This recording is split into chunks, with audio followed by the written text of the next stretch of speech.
매일같이 괴롭힘을 당하던 한국인 피를 가진 혼혈인 여성이 있습니다.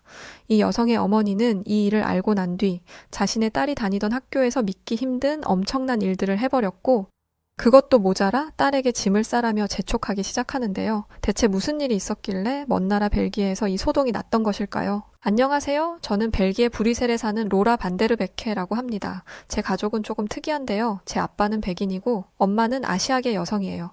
그리고 저는 아빠와 엄마의 유전자를 함께 물려받은 혼혈이라서 저희 세 식구는 모두 인종이 다르죠. 하지만 제 가족은 그 누구보다 서로를 아끼고 사랑하기 때문에 피부색 같은 것은 그렇게 중요하지 않다고 생각했어요.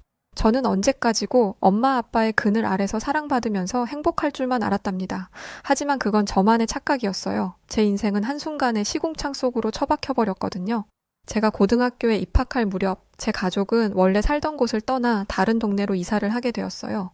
제 부모님은 두 분 다 변호사이신데 마침 새로 사무실을 차리실 때이기도 했고, 새로 이사한 동네가 학군도 더 좋아서 겸사겸사 하게 된 선택이었죠. 그때는 새 집, 새로운 동네, 새로운 출발이라는 설렘에 들뜨기만 했었는데 바로 그 순간부터 제 삶은 송두리째 바뀌기 시작했습니다. 새로운 학교에 처음 등교하던 날, 그 싸늘한 분위기를 저는 아직도 잊지 못해요. 왜인지 그 학교에는 유독 백인 친구들이 많았는데 그 친구들은 마치 동물원에 있는 원숭이를 바라보듯 신기하다는 눈빛으로 저를 바라보았어요. 실제로 벨기에는 동양인들에 대한 고정관념이나 편견이 존재합니다. 모든 동양인들을 중국인으로 인식하는 경우가 다반사고이로 인해 폭력이나 범죄가 발생하기도 하죠. 특히 코로나로 아시아계에 대한 혐오가 더 늘었습니다. 그래서인지 혼혈인인 저를 향해 시간이 갈수록 그 눈빛은 조롱과 멸시로 변해갔죠. 벨기에 학교는 수업 중에 같이 조를 이루어서 해야 하는 과제들이 많은데 행여라도 저와 같은 조가 되기라도 하면 질색을 했고, 심지어 저와 같이 점심을 먹으려고 하지도 않아서 저는 거의 늘 혼자 밥을 먹어야 했어요. 백인 친구들이 저를 따돌리는 이유는 그들과 다른 동양계 혼혈인이기 때문이었는데, 저는 제가 그런 말도 안 되는 이유로 이렇게 고통받아야 한다는 것이 정말 황당하고 어이가 없었죠. 처음 따돌림을 당하기 시작했을 때는 너무 힘들어서 부모님께 말씀드릴까 하는 고민을 수도 없이 많이 했었습니다. 하지만 막상 말을 하려고 할 때마다 차마 입이 떨어지지 않더라고요. 제가 피부색 때문에 학교에서 괴롭힘을 당한다는 것을 알게 되면 엄마가 자신이 한국인 피를 물려준 탓이라며 자책하실 것 같았거든요. 결국 저는 입을 꾹 다물 수밖에 없었습니다. 하지만 부모님은 하루가 다르게 시들어가는 저를 보며 무언가 잘못되고 있다는 것을 직감하셨고, 몇 번의 추궁 끝에 저는 따돌림 당하고 있다는 사실을 털어놓게 되었어요. 제 이야기를 들은 부모님은 충격을 받아 한동안 말을 하지 못하셨고, 잠시 후 저를 품에 끌어안으시며 눈물을 흘리셨어요. 그러면서 그동안 말도 못하고 혼자서 얼마나 힘들었니? 이제부터는 엄마 아빠가 다 알아서 할게 라는 말도 덧붙이셨죠. 저희 엄마는 한국에서 태어난 한국인이셨어요. 제가 따돌림과 괴롭힘을 당한다는 사실을 알자 엄마는 그냥 잊지 않으셨습니다. 다음 날 엄마는 저와 함께 학교에 찾아가서 이 학교에서 일어난 인종차별 문제에 대해서 당장 조치를 취하지 않으면 정식으로 학교를 고소하겠다고 엄포를 놓으셨어요. 그 순간 학교는 발칵 뒤집어졌고, 그동안 저를 괴롭혀온 백인 친구들은 물론 그 친구들의 부모님들까지 모두 학교에 불려와 모두 제게 사과를 해야 했죠. 우리 엄마는 무척이나 강했어요. 어디서도 주눅들지 않으셨고 학교를 뒤흔들었습니다. 물론 일은 거기서 끝나지 않았어요. 저를 가장 심하게 괴롭힌 학생은 퇴학을 당했고, 나머지 학생들은 생활기록부에 인종차별을 했다는 기록이 남게 되었죠. 이럴 수 있는 게 정말 어렵습니다. 근데 우리 엄마는 이걸 해냈죠. 이 정도면 꽤나 통쾌하게 복수를 해준 것인데 왜인지 저는 쉽게 괜찮아지지 않았어요. 밥도 잘 넘어가지 않았고 잠도 잘 오지 않았죠. 거울을 볼 때마다 다른 벨기에 친구들과는 다른 제 모습이 눈에 들어와서 자꾸만 우울해지고 괜히 모든 게 다 원망스럽고 공평하지 않다고 여겨졌어요. 아무도 이런 제 마음을 이해하지 못할 것 같았고, 저는 점점 더 우울함에 빠져들게 되었습니다. 설상가상 집에만 틀어박혀 지내다 보니 성격도 소심해지고 악순환이 거듭되며 저는 예전에 명랑하고 긍정적이던 제 자신을 완전히 잃어버리게 되었어요. 그 모습을 지켜보던 엄마는 시리에 빠진 저에게 어떤 음악을 들어보라고 추천해 주셨어요. 그건 한국의 락 가수가 만든 노래였는데 그 안에는 희망과 용기를 주는 가사가 담겨 있었죠. 그 노래는 꼭 저를 위로해주는 것만 같았고, 그날 이후 저는 매일같이 그 락 가수의 노래를 들으며 지냈어요. 그러자 신기하게도 이 상황을 극복할 수 있을 것 같다는 용기가 생기기 시작하더라고요. 엄마가 들려준 음악은 한국 락 가수인 윤도현의 흰 수염 고래였어요. 조금씩 예전의 모습을 찾아가는 저를 보며 부모님은 뛸 듯이 기뻐하셨죠. 그런데 어느 순간부터 두 분이 저 모르게 뭔가를 비밀리에 계획 중이신 것 같더라고요. 두 분이서 대화 중이시다가도 저만 가까이 오면 대화를 딱 멈추시는 게 굉장히 수상했죠. 그렇게 궁금증이 커져가던 어느 날, 저는 부모님이 감춰둔 놀라운 비밀을 알게 되었어요. 부모님이 준비한 깜짝 선물은 한국행 비행기 티켓이었답니다. 그동안 케이팝의 긍정적인 영향을 받아 건강해진 저를 보면서 부모님은 더할 나위 없는 기쁨을 느끼셨고, 이번 기회에 가족끼리 엄마의 조국, 그리고 그 피를 물려받은 저의 정체성도 배우고 한국인에 대한 자부심을 갖게 하기 위해서 한국에 일주일 정도 여행을 다녀오자는 결심을 하신 것이었죠. 한국에 가서 역사도 배우고 문화도 경험하고 쇼핑도 하고 맛있는 음식도 배불리 먹고 한국의 좋은 기운도 듬뿍 받아오자. 그리고 다녀온 뒤에 다시 한번 엄마와 대화하자꾸나? 부모님은 그렇게 말씀하시며 미소를 지어 보이셨어요. 아마 제가 한국 여행 계획을 들으면 분명 좋아할 거라고 생각하셨겠죠. 네, 솔직히 좋았습니다. 하지만 동시에 불안하기도 했어요. 저는 따돌림을 당했던 아픈 기억을 많이 떨쳐내기는 했지만 그래도 아직 다른 사람들의 시선이 마냥 편하지는 않았거든요. 게다가 한국은 엄마의 고향이기도 하지만 저에게는 낯선 나라에 불과했으니까요. 혹시 한국도 인종차별이 있지는 않을지 걱정이 되었죠. 제가 한국 피를 가지긴 했어도 완벽한 한국인의 모습은 아니었으니까요. 그렇다고 완벽한 유럽인 모습도 아니었고 말이죠. 그냥 애매한 혼혈인이었으니까요. 며칠 뒤 저는 한국행 비행기에 탑승해 두근거리는 심장을 부여잡고 있었죠. 이 두근거림이 불안함인지 아니면 설렘과 기대감인지 잘은 모르겠지만 제 심장은 당장이라도 터져버릴 것처럼 쿵쾅거리고 있었어요. 제 옆에 앉은 부모님은 그런 저의 손을 잡아주시고는 괜찮다면서 웃어주셨는데 사실 저희 엄마는 한국에서 고아였다고 하셨어요. 아주 어릴 때 이곳 벨기에로 입양되어 한국에 연고가 없으셨습니다. 하지만 엄마는 그런 한국을 자신의 자랑스러운 조국이라며 늘 한국을 사랑하셨어요. 가족은 없지만 한국이란 나라 자체가 자신의 부모, 엄마와 아빠라며 늘 한국을 가슴에 품고 사셨죠. 저는 도착까지 남은 시간을 가늠해보고는 귀에 이어폰을 꽂고 케이팝을 듣기 시작했어요. 그러면서 내가 좋아하는 이 음악처럼 엄마의 마음처럼 한국이란 나라가 내 마음에 들기를 바랬답니다. 그리고 잠시 후 저는 제 기대만큼 훌륭한, 아니 기대보다 훨씬 좋은 한국을 만나게 되었죠. 우선 인천공항은 여태까지 제가 가본 공항 중에서 제일 고급스럽고 세련된 스타일을 갖고 있었어요. 스타일이라는 게 무조건 화려하고 제일 좋은 설비를 들여놨다고 해서 뛰어나다는 평가를 들을 수 있는 것이 아닌데 인천공항은 심플하면서도 화려하고 현대적이면서도 한국적인 분위기를 뿜어내더라고요. 그리고 멋진 공항만큼이나 지나다니는 한국 사람들도 다들 외적으로 깔끔하고 잘 갖춰진 모습이었죠. 그런데 한국 사람들은 외적으로만 뛰어난 것이 아니라 내면도 훌륭했답니다. 저희 가족이 캐리어를 찾으려던 때였어요. 엄마도 벨기에로 입양된 이후로 한 번도 한국을 가보지 않으셨어서 거의 처음이나 다름없었죠. 캐리어를 찾을 때 빠릿빠릿하게 움직이지 못하고 버벅거렸는데 한국인들은 누구 하나 저희를 짜증스러워하지 않았고 심지어 어떤 한국인은 능숙한 영어로 말을 걸며 저희 가족이 쉽게 캐리어를 찾을 수 있도록 도와주기까지 하더라고요. 그때 한국인들은 친절함이 몸에 배어 있구나 라는 것을 느낄 수 있는 순간이었죠. 그리고 그나마 다행이었던 건 저희 엄마가 어릴 적에 벨기에로 왔지만 틈틈이 집에서 한국어를 공부하셨기에 아주 어설프게나마 한국말을 조금 할 줄 아셨다는 거예요. 그렇게 좋은 첫인상은 뒤로 하고 저희 가족은 호텔로 가기 위해 공항버스에 올라탔답니다. 인천공항에서 서울로 달려가며 창밖으로 서서히 도시의 풍경이 펼쳐지기 시작하는데 그 경치가 너무 아름다웠어요. 저는 그동안 한국 음악을 들으며 뮤직비디오도 많이 봤는데 그 영상 속에 나온 풍경을 직접 내 눈으로 보고 있다고 생각하니 꼭 내가 뮤직비디오에 나오는 주인공이 된 것 같기도 하고 꿈을 꾸고 있는 기분 같기도 했죠. 아직 본격적인 여행은 시작도 하지 않았는데 그냥 한국의 경치를 보는 것만으로 저는 힐링이 되는 것 같았어요. 어쩐지 한국에 단단히 홀려버린 것 같은 기분이었는데 사실 이건 시작에 불과했죠. 다음날 아침 직접 부딪히며 보다 실감나게 한국을 겪기 시작하자 한국은 더 많은 매력을 보여주었어요. 무엇보다 한국은 여행하기에 정말 편리했습니다. 우선 대중교통 시스템이 혁명적으로 좋았는데 주요 거점마다 버스 정류장이나 지하철역이 있는 것은 물론 버스 정류장에는 버스가 이동하는 방향을 나타내는 화살표 스티커도 붙어 있어서 버스에 탑승할 때 헷갈리지 않더라고요. 사실 벨기에는 지역마다 버스 회사가 모두 달라서 지역을 옮길 때마다 티켓을 관리하는 것으로 구매해야 한국에서는 다이렉트로 가능한 환승도 할 수 있어요. 이게 생각보다 굉장히 불편한 일인데 한국은 달랐죠. 게다가 대중교통 앱을 이용하면 다음 버스가 언제 도착하는지 버스의 이동 경로와 현재 위치를 정확하게 알 수 있어서 굉장히 편리했어요.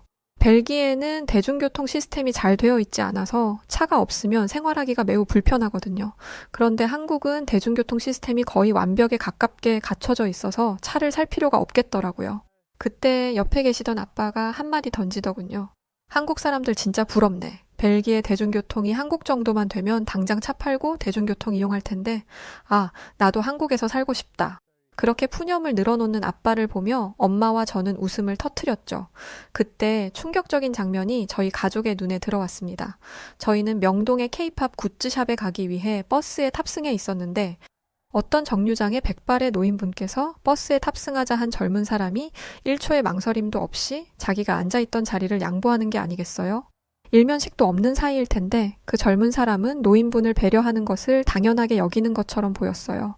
게다가 버스 기사 아저씨도 어쩐지 목소리는 퉁명스러웠지만 나이가 지긋한 승객분들이 버스에 타고 내릴 때는 행여라도 그분들이 넘어지지 않도록 특히나 주의를 기울여서 속도를 늦추고 충분히 오르고 내리실 때까지 버스 운행을 멈추면서 조심하는 것이 느껴졌죠. 벨기에는 타인에게 매너를 지킬 것을 중요하게 여기기는 하지만 개인주의가 강해서 엄밀히 말해 남에 불과한 노인분들에게 한국과 같은 친절을 베풀지는 않아요. 예를 들어 벨기에 사람들은 버스 안에서 처음 만난 노인분과 우연히 눈이 마주쳤을 때 간단히 목례는 하되 굳이 내 자리를 양보해줄 필요까지는 없다고 생각한다는 것이죠. 반면에 한국 사람들은 진심으로 노인분들을 존중하는 것 같아서 이들이 새삼 다르게 보이기 시작했어요. 한국 사람들의 훌륭한 내면이 빛을 발하는 순간은 사실 그 후로도 자주 찾아왔습니다. 한국 사람들은 여닫이 문을 그냥 지나치는 법 없이 늘 뒷사람이 있는지 확인했죠. 이들에게는 뒤에 따라오는 사람을 위해 문을 잡아주는 일이 전혀 귀찮지 않은 일인 것 같았어요. 또 한국 사람들은 사람들이 있는 곳에서 흡연을 하지 않고 혹시 아무도 없는 곳에서 흡연을 하다가도 사람이 나타나면 곧바로 흡연을 멈추는 등 비흡연자를 많이 배려해 주더라고요. 이런 모습들을 보면서 저는 한국이 정말 살기 좋은 나라라는 것을 깨닫게 되었죠. 제가 그런 생각을 한 데에는 한국의 편의시설이 잘 갖춰져 있다는 것도 한몫했습니다. 한국에는 간식거리부터 생필품까지 안 파는 물건이 없는 편의점이 굉장히 많이 있었어요. 물론 벨기에에도 편의점이 있지만 벨기에는 보통 작은 도시마다 주유소와 세트로 커다란 편의점이 하나씩 있는 편이죠. 반면에 한국의 편의점은 정말 말 그대로 거리마다 하나씩 들어서 있었는데 이 편의점에서는 택배도 주말까지 운영하고 인쇄도 할 수 있었죠. 이렇게 각종 유용한 기능을 갖춘 곳이 24시간 운영되고 있었기 때문에 한국인들은 시간에 얽매이지 않고 자신의 욕구를 충족시킬 수 있었고 거기에 더해 편의점이 밤까지 환하게 불을 밝히고 있으니 사람들이 비교적 안전하게 밤거리를 다닐 수도 있겠더라고요. 실제로 한국은 전 세계에서 손꼽히게 우수한 치안을 자랑하는 안전한 나라였고 그 덕에 저는 부모님과 함께 모처럼 편안하고 즐거운 저녁 시간을 보낼 수 있었습니다.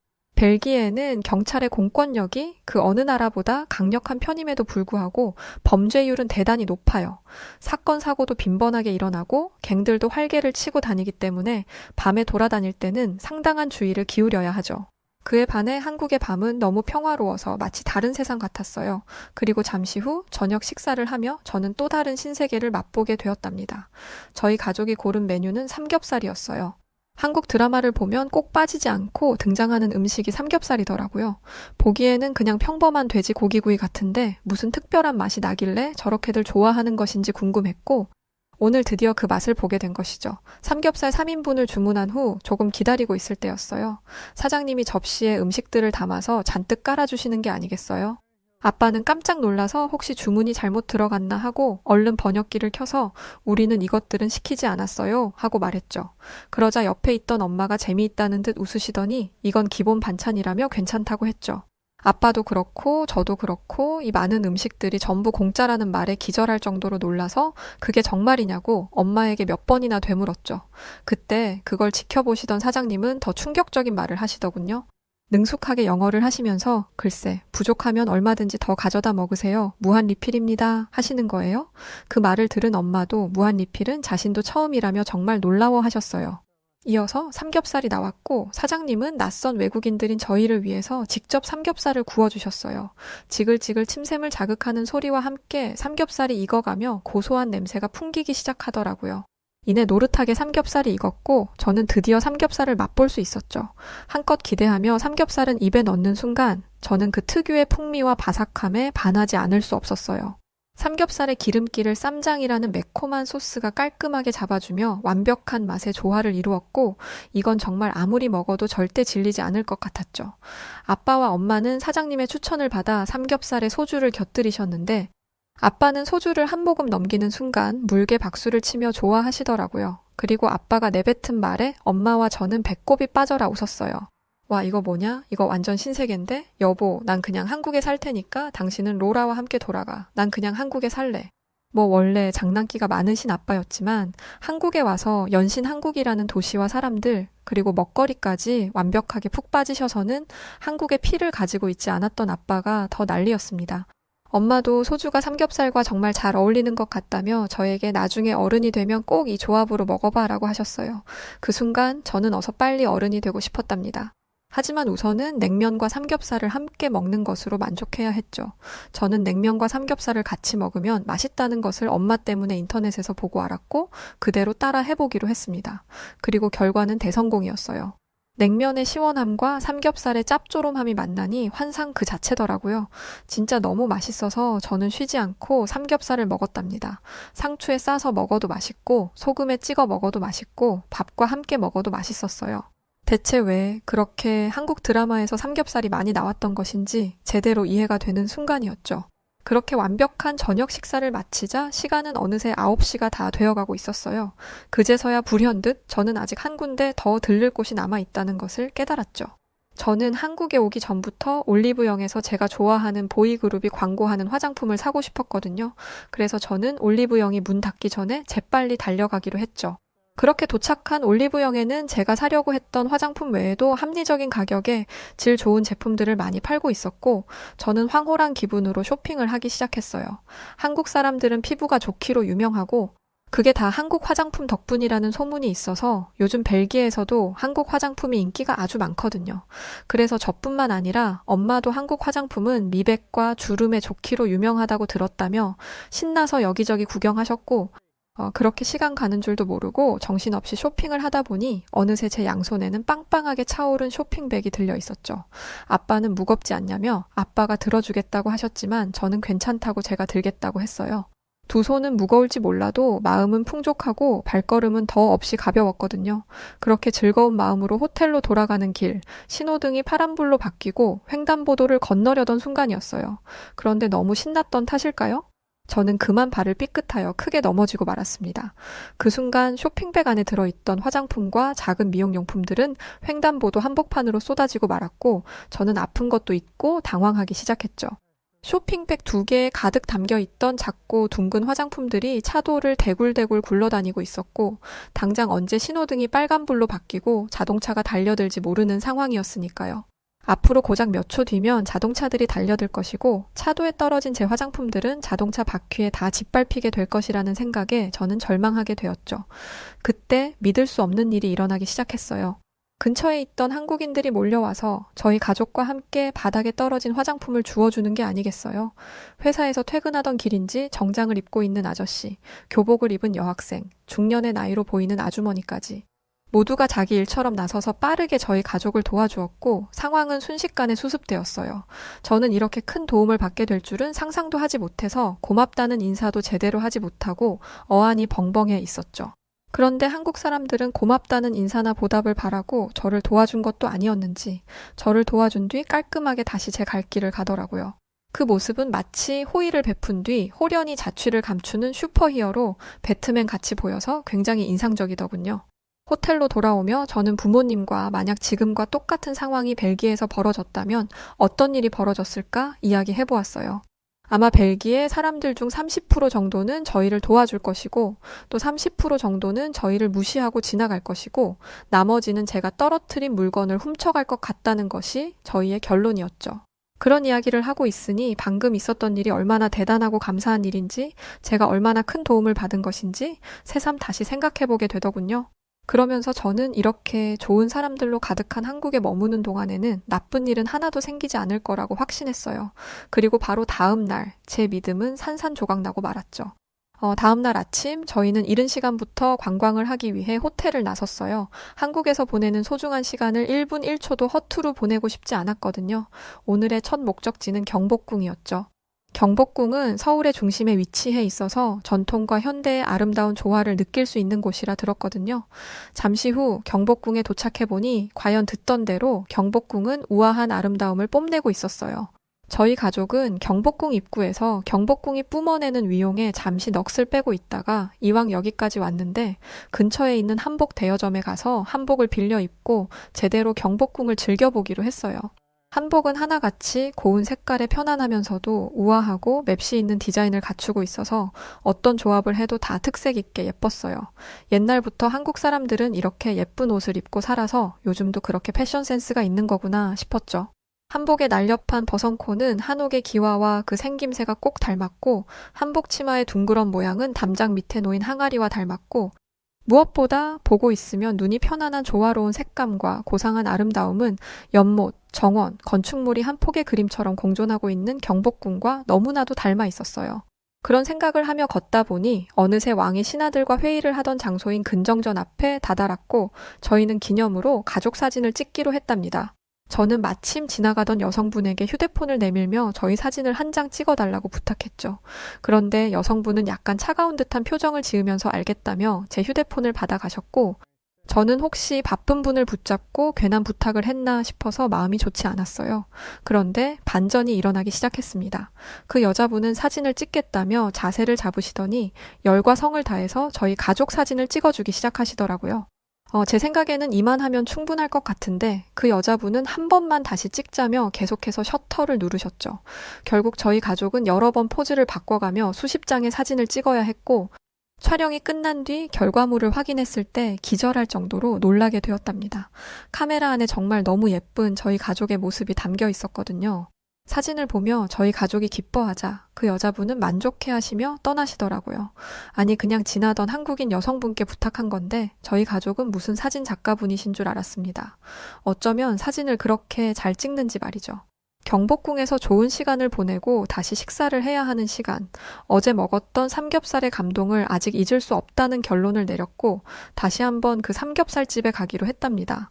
그리고 바로 그곳에서 생각지도 못한 사건이 터졌어요. 물론 처음에는 모든 것이 순조로웠죠. 저희를 알아본 사장님은 친절하게 저희를 맞아주셨고 저희는 기분 좋게 가게 안으로 들어갔어요. 안쪽에 자리를 잡은 뒤 저희는 어제 먹었던 대로 삼겹살 3인분을 주문하고 즐거운 마음으로 기다렸죠. 잠시 후 부모님은 음식이 나오기 전에 얼른 화장실에 다녀온다고 하셨고 그렇게 저는 혼자 자리에 앉아 있었어요. 그런데 그때 옆자리에서 낄낄거리며 저를 비웃는 듯한 소리가 들려오더라고요. 이상한 느낌의 옆을 바라보니 제 옆자리에 앉은 20대로 보이는 젊은 커플과 눈이 마주쳤어요. 그 커플의 테이블 위에 빈 술병이 가득한 것을 보니 그들은 이미 만취한 상태인 것 같았죠. 저는 취한 사람들과 상대하고 싶지 않아서 고개를 돌렸는데 다시 한번 옆자리에서 기분 나쁜 말이 들려오기 시작했어요. 영어도 한국말도 아닌 이상한 말이었지만 충분히 저를 욕하고 있음이 느껴졌죠. 그들의 대화 속에서 저는 타이완, 대만 등의 국가 단어들과 어감만으로도 저에게 무슨 말을 하는지 이해할 수 있었죠. 저는 여태까지 한국에서 좋은 사람들만 만났고 좋은 일들만 겪으면서 행복한 추억들을 쌓아오고 있었는데 그 순간 갑자기 그 모든 것들이 모래성처럼 다 무너지는 느낌이 들었고 엄청난 수치심에 얼굴이 다 화끈거렸어요. 그리고 바로 그때 갑자기 사장님이 나타났습니다. 그러더니 그 못된 커플들과 저 사이에 서시고는 이렇게 소리치기 시작했습니다. 왜 옆자리에 있는 손님에게 그런 무례한 말을 하고 그래요. 당장 이 가게에서 나가요. 술도 잔뜩 취해서는 정말. 이래서 중국인들은 받지 말았어야 했는데 라는 말이었죠. 사실 저는 사장님이 뭐라고 하시는 것인지 정확하게 다 알아들을 수는 없었지만 차이나라는 말은 알아들었기에 지금 사장님이 나를 도와주고 계신다는 것을 알 수 있었죠.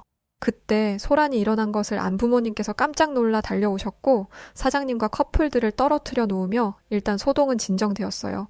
하지만 그것도 잠시 그 커플은 자신들이 잘못한 것은 생각하지도 않고 당장 경찰에 신고하겠다며 큰 소리를 치기 시작했죠. 저는 재빨리 부모님께 일이 어떻게 된 것인지 설명했고 머리끝까지 화가 난 부모님은 대번에 도끼눈을 뜨고 그 커플을 노려보기 시작했어요. 상황이 걷잡을 수 없이 번져가려던 그때 정말 놀라운 일들이 가게 안에서 펼쳐지기 시작했습니다. 삼겹살집 가게 안에 있는 한국인 손님들이 모두 일어나 그 중국인 커플을 밖으로 밀쳐냈고 그 중국인들의 행패로 바닥에 떨어진 수저와 깨진 그릇, 컵들을 모두 한마음으로 치워주기 시작했던 거였죠. 이 모습은 어제 제가 횡단보도에서 넘어지며 화장품을 도로에 쏟았을 때의 모습과 같은 모습이었어요. 장소를 불문하고 한국 사람들은 어려움에 처한 사람에게 누구 하나 불평 없이 도움을 주는 사람들이었습니다. 그리고 사장님은 저에게 미안함을 느끼고 계신 것 같더라고요. 본인 가게에서 이런 불쾌한 일을 겪게 해서 미안하다며 사장님은 저에게 거듭 사과를 하셨어요. 저는 그런 사장님을 보며 아까는 통쾌함을, 이번에는 위로를 느꼈죠. 이 순간 너무 큰 감동에 저는 벨기에에서 겪었던 상처까지도 모두 다 치유되는 느낌이었어요. 어쩌면 선물 같은 이 순간을 위해 나는 그 고통을 감내하고 한국에까지 오게 되었는지 모르겠다는 생각도 들었고요. 그래서 저는 사장님의 손을 잡으며 땡큐 베리 마치 하고 인사를 드렸죠. 서로 사용하는 언어가 달라서 깊은 대화를 나눌 수는 없었지만 그래도 진심은 통한 것 같았어요. 그 사건 이후 저는 남은 일정 동안 한국에서 최선을 다해 즐거운 추억을 만들었어요. 이곳에서 만든 추억으로 한국의 피를 가진 제가 얼마나 복받은 사람이고 멋진 나라의 피를 가진 사람인지 느꼈고 벨기에에서도 더욱더 단단한 사람이 되어 언젠가 저에게 또 힘든 시간이 찾아온다고 해도 슬기롭게 이겨낼 수 있을 것만 같았습니다.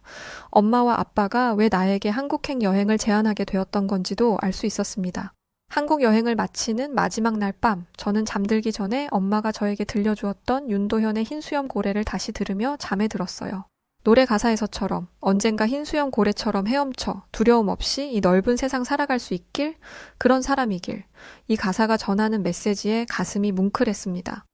벨기에에 돌아가서도 한국의 피를 가진 저였기에 한국인들처럼 당당하게 두려움 없이 살아가도록 한국인의 피를 가진 스스로를 자랑스럽게 여기며 최선을 다해 살아가기로 마음먹었습니다. 이제는 혼혈이님이 창피하지 않습니다. 그리고 저희 엄마가 이 멋진 한국인인 게 너무나 자랑스럽습니다. 그걸 제가 직접 두 눈으로 증명할 수 있게 해주셔서 정말 감사합니다. 네, 오늘 사연은 여기까지인데요. 정말 인종차별은 사회적인 문제 같아요. 특히나 이탈리아나 사연 속 벨기에와 같은 유럽 국가들에게서 아직도 보이는 모습이라고 하는데 빨리 이런 차별 문화가 사라졌으면 하는 마음이네요. 여하튼 엄마의 고향 한국에 와서 한국인의 자부심을 가지고 벨기에로 돌아가셨다니까 정말 기쁘고요. 앞으로는 주눅 들지 마시고 당당하게 멋진 삶 사시길 응원합니다. 자, 그럼 오늘 사연 어떻게 들으셨어요? 사연이 재밌으셨다면 구독, 좋아요, 알림 설정 부탁드리고요. 사연을 읽어드렸던 저는 여우튜브 송은지였습니다. 더 재미있는 사연으로 찾아뵐게요. 영상 끝까지 봐주셔서 대단히 고맙습니다. 그리고 우리 구독자분들 사랑합니다. 감사합니다. 당신만의 유튜브